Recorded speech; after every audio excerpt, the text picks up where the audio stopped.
like a rolling stone. Marion Stone stood at the edge of the crumbling sidewalk, her designer heels sinking slightly into the soft earth. The neon sign of the run-down motel flickered weakly in the gathering dusk, casting an eerie glow on her once flawless face. She clutched her last $20 bill, crumpled and worn, like a talisman against the encroaching night. Just 6 months ago, Marion had it all. The darling of New York's social scene, she floated through life on a cloud of privilege and charm. Her family's old money opened every door, and her quick wit kept them from closing. Charity galas, exclusive clubs, summers in the Hamptons, Marion's world was a glittering carousel of champagne and silk. But carousels, she learned, have a way of stopping abruptly. It started with whispers at her father's investment firm. Then came the panicked phone calls, the grim-faced lawyers, the headlines screaming of fraud and corruption. The Stone fortune, built on sand and lies, crashed overnight. Marion watched, helpless, as everything she knew was stripped away. The penthouse, the cars, the fair-weather friends, all gone in a blink. Her final indignity came when she was forced to pawn her grandmother's pearls, just to buy a bus ticket out of the city that had once worshipped at her feet. Standing before this seedy motel on the outskirts of some nameless Midwest town, Marion felt the total weight of her fall. She thought of all the times she'd carelessly tossed coins to street musicians, never imagining she'd one day be counting pennies for a meager meal. With a deep breath, she pushed open the door to the motel office. A bell jangled discordantly, and a heavy-set man with a days-old beard looked up from his newspaper. "Room for one," Marion said, her voice hoarse from disuse. "Cheapest you've got." The man eyed her suspiciously, taking in the remnants of her former life, the scuffed Louboutins, the Hermès scarf she couldn't bear to part with. "$25 a night," he grunted. "Cash only." Marion's heart sank. I only have 20, she admitted, holding out the crumpled bill. The man's eyes narrowed, then softened almost imperceptibly. "Tell you what," he said gruffly. 20 for the night, and you help my wife with the laundry in the morning. Deal?" Marion nodded, a lump forming in her throat. She'd never done laundry in her life. The room was small and musty, with water stains on the ceiling and a bedspread that had seen better decades. Marion sank onto the lumpy mattress, her meager possessions, stuffed into a second-hand backpack, sliding to the floor. She thought of her mother, probably sipping martinis on some Mediterranean yacht, blissfully ignorant of her daughter's fate, and her father, awaiting trial in a cell not much bigger than this room, of the society pages that had once documented her every move, now gleefully reporting on her family's downfall. Sleep eluded her that night.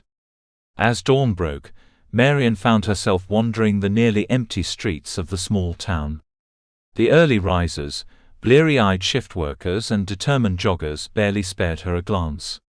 She was invisible now, a far cry from when her arrival at a party would cause a ripple of excitement. A delicious aroma caught her attention, and she realized she was standing before a small diner. The "Help Wanted" sign in the window might as well have been written in neon. Marion's stomach growled, a harsh reminder of how long it had been since her last proper meal. Taking a deep breath, she pushed open the door. The bell's cheerful jingle felt like a mockery of her situation. "We're not quite open yet, Hon," a voice behind the counter said. A woman in her 50s, graying hair tucked under a hairnet, emerged from the kitchen. She paused, taking in Marion's disheveled appearance. "You all right, sweetheart?" Marion opened her mouth to spin some charming lie, a skill that had served her well in her previous life. But the words wouldn't come. Instead, to her horror, she burst into tears. The next thing she knew, she was seated at the counter with a steaming cup of coffee. According to her name tag, the woman Dottie pushed a plate of scrambled eggs and toast towards her. "Eat up," Dottie said kindly. "Then we'll talk."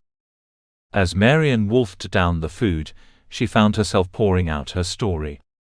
Dottie listened without judgment, refilling Marian's coffee cup, and occasionally patting her hand.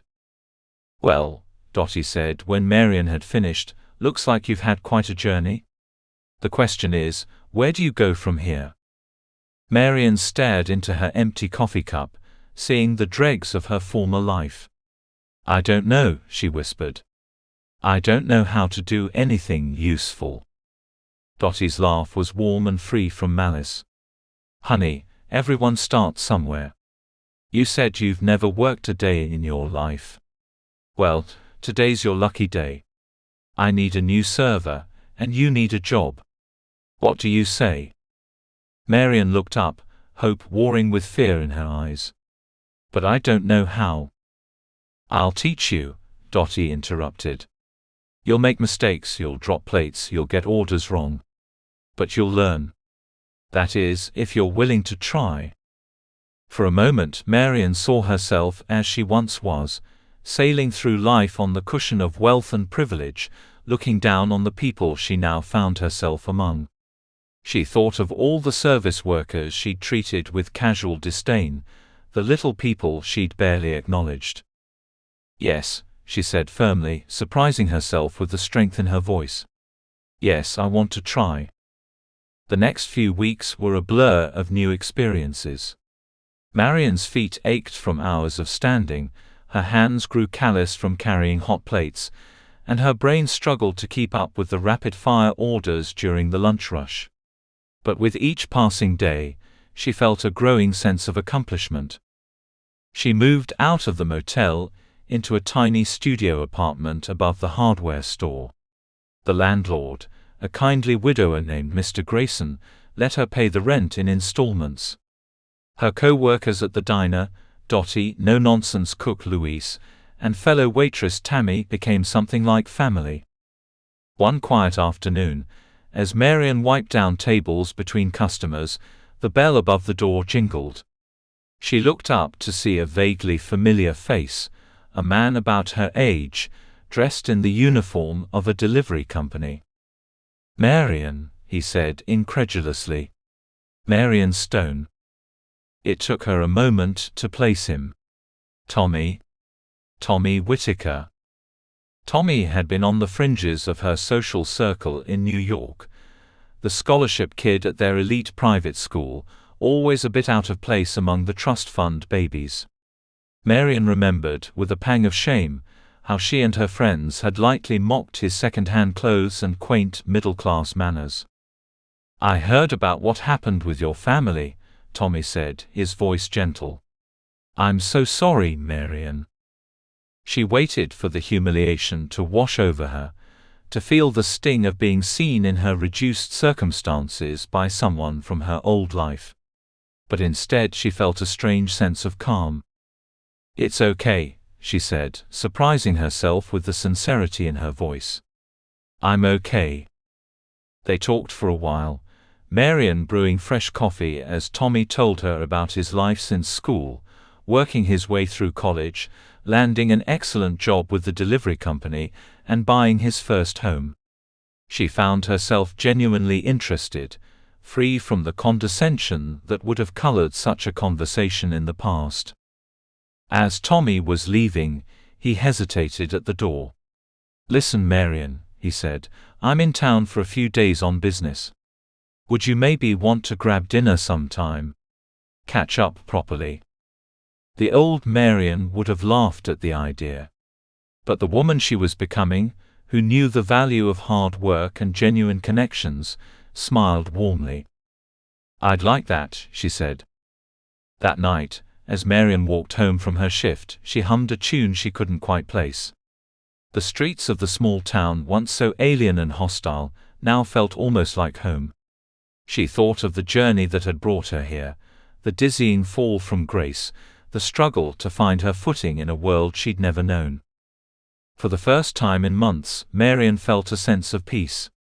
She was no longer the princess in the high castle, isolated by wealth and privilege. She was part of something tangible, a community, a family of choice, a life built on her efforts rather than inherited fortune. As she climbed the stairs to her tiny apartment, Marian caught sight of her reflection in a window. Gone was the polished socialite with the practiced smile.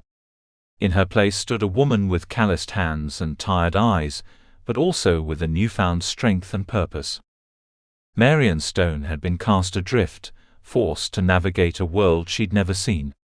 But losing everything she thought defined her, she'd found something far more valuable, herself. She unlocked her door, stepping into the cozy space she called home. Tomorrow would bring new challenges and opportunities to learn and grow, but for now Marian was content. She was no longer a princess. She was no longer untouchable. She was at last alive.